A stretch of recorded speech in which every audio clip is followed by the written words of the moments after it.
સુરતના ઉમરપાડામાં ધોરણ 9ની વિદ્યાર્થીનીનું શંકાસ્પદ હાલતમાં મળી આવી હતી। આદર્શ નિવાસી હોસ્ટેલમાં 14 વર્ષીય વિદ્યાર્થીની બેભાન હાલતમાં મળી આવી હતી। વિદ્યાર્થીનીને સારવાર અર્થે હોસ્પિટલ લઈ જવાતા સારવાર દરમિયાન મોત નીપજ્યું હતું। ઉમરપાડામાં ધોરણ 9ની વિદ્યાર્થીનીનું શંકાસ્પદ હાલતમાં મળી આવી હતી। ઉમરપાડા ખાતેના આદર્શ નિવાસી હોસ્ટેલમાં 14 વર્ષીય વિદ્યાર્થીની બેભાન હાલતમાં મળી આવી। વિદ્યાર્થીનીને સારવાર અર્થે હોસ્પિટલ ખાતે લઈ જતા સારવાર દરમિયાન તેનું મોત નીપજ્યું હતું। આ અંગે હોસ્ટેલના કર્મચારીએ પરિવારને જાણ કરતા પરિવારજનો હોસ્ટેલ દોડી આવ્યા હતા। હોસ્ટેલ તરફે વિદ્યાર્થીને ટોર્ચર કરવામાં આવતું હોવાનો પરિવારે આક્ષેપ કર્યા હતા। પરિવારે પોલીસ સમક્ષ કડક કાર્યવાહીની માંગ કરી હતી, જેથી ઉમરપાડા પોલીસે વિદ્યાર્થીનીનો મૃતદેહ પીએમ અર્થે હોસ્પિટલ મોકલી આગળની કાર્યવાહી હાથ ધરી છે। મારું નામ મંગુભાઈ દિલીપભાઈ વસાવ। છોકરી મારી બેટી જ હું એમનો કાકો લાગુ। એ ભાભી મને જગાડવા આવેલા કે યશવીને કંઈ માથું પહેલાં દુખતું હતું એમ કે ત્યાંથી ફોન આવેલો આચાર્ય આપણે હોસ્ટેલમાં। પછી ત્યાંથી અમે ઘરેથી બાઇક લઈને ગયેલા હોસ્ટેલમાં। પછી ત્યાંથી ત્યાં સુધી કાઢતા હતા બહારને અમે ઉચકીને દવાખાને ઉમરપાડા સરકાર ત્યાંથી બેભાન હાલતમાં હતા। ઉમરપાડા દવાખાને સરકારી ત્યાંથી સારવાર બોટલ જાણે મૂકો ને ત્યાંથી અગાડી જવું પડે એમ કરીને કીધું। એટલે પછી માંડવી આવ્યા। માંડવી નક્ષત્ર હોસ્પિટલ તે એમના પેલું મગજને એમ કરાવે આપણે હું તે કરાવવું પડે એમ કરીને બારડોલી મૂકી જાય।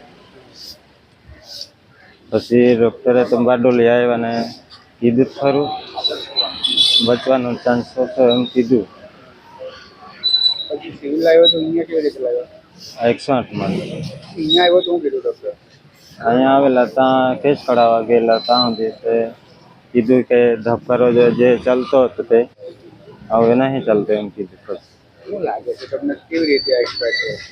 એવું તે લાગતું છે હોસ્ટેલમાં જ એવું થયું છે।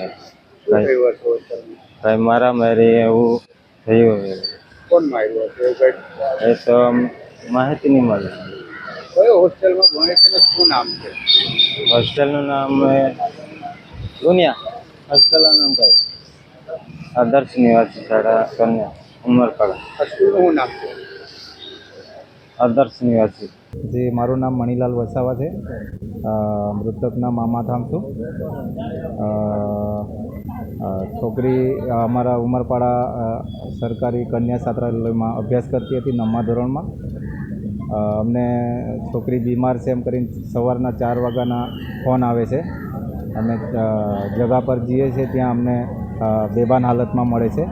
ત્યાંથી અમે દવાખાને માંડવી બારડોલી હોસ્પિટલમાં લઈ જઈએ છીએ।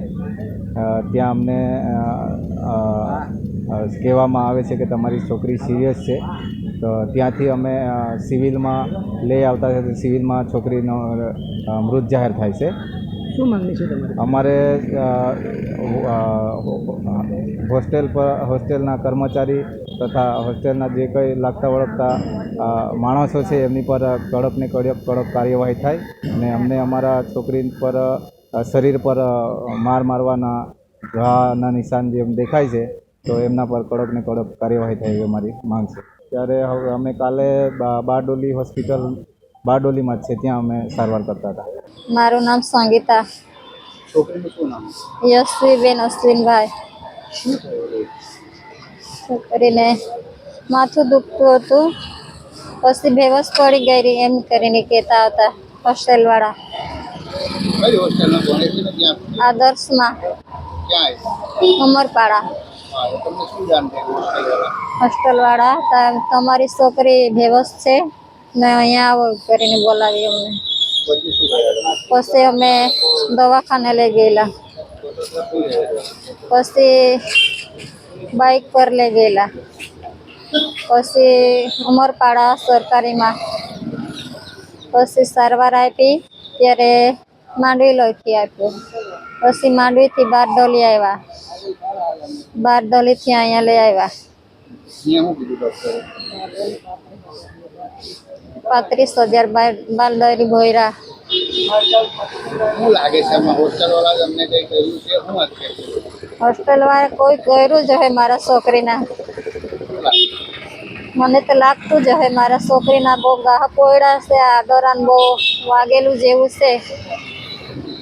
મને તેવું લાગે કોઈ માર્યું હોય એવું લાગે. કયા સ્કૂલમાં ભણે છે ને કેટલામાં ભણે છે? 9માં ભણે છે. શું નામ છે સ્કૂલનું?